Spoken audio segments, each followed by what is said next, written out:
अगर किसी व्यक्ति की कुंडली में पितृदोष है तो उसे अपने जीवन में कई तरह की परेशानियों का सामना करना पड़ता है। पितृदोष के कई कारण होते हैं, जिसमें से आज हम आपको विस्तार से कुछ बता देते हैं।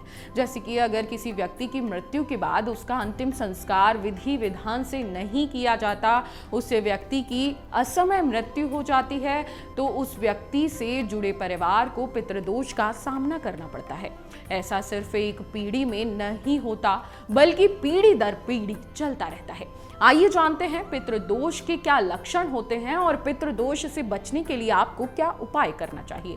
सबसे पहले जान लेते हैं पितृदोष के लक्षण। पितृदोष के कारण व्यापार या नौकरी में किसी तरह का घाटा हो सकता है।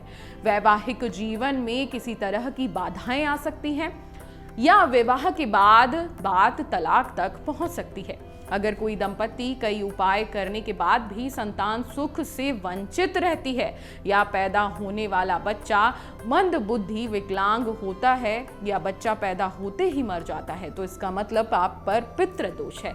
अगर घर में रहने वाले लोगों के बीच किसी न किसी बात पर वाद विवाद होता रहता है तो इसका कारण पितृदोष हो सकता है।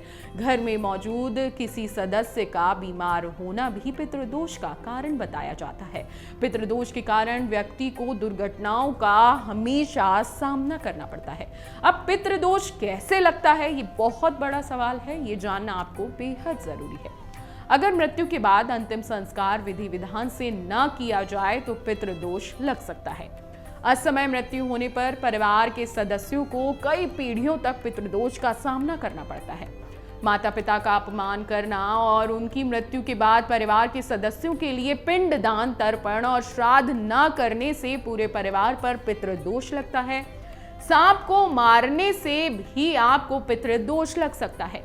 पूर्वजों का श्राद्ध न करने से भी आपकी कुंडली में पितृदोष लग सकता है। पीपल, नीम या बरगद के पेड़ को काटना भी आपकी कुंडली में पितृदोष का कारण बन सकता है। जी हाँ, अब आपको बता देते हैं कि पितृदोष से बचने के लिए क्या उपाय हैं। पितृपक्ष के दौरान विधि विधान से पितरों का तर्पण और श्राद्ध करें, ब्राह्मणों को भोजन कराएं और दान करें। साथ ही साल की हर एकादशी, चतुर्दशी, अमावस्या को पितरों को जल अर्पित करें और त्रिपंडी श्राद्ध करें।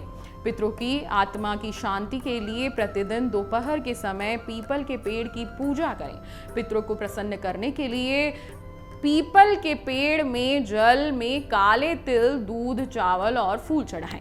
पितृदोष को शांत करने के लिए यह उपाय बहुत कारगर बताए जाते हैं। पितृपक्ष के दौरान प्रतिदिन शाम को घर की दक्षिण दिशा में तेल का दीपक जलाएं। आप ऐसा रोजाना भी कर सकते हैं। किसी जरूरतमंद व्यक्ति को भोजन कराने से, दान देने से या किसी गरीब लड़की की शादी में मदद करने से भी पितृ प्रसन्न होते हैं। ऐसा करने से पितृदोष शांत होने लगता है। घर की दक्षिण दिशा में पितरों की तस्वीर लगाएं, उनसे प्रतिदिन अपनी गलतियों के लिए क्षमा मांगें। कहा जाता है कि इससे पितृदोष का प्रभाव कम होता है। बाकी आप चाहें तो अपने नजदीकी पंडित से सलाह ले सकते हैं, क्योंकि पितृदोष को दूर करना बेहद जरूरी बताया जाता है। अगर आपको हमारा ये वीडियो पसंद आया हो तो हमारे चैनल जीवांजलि को सब्सक्राइब करें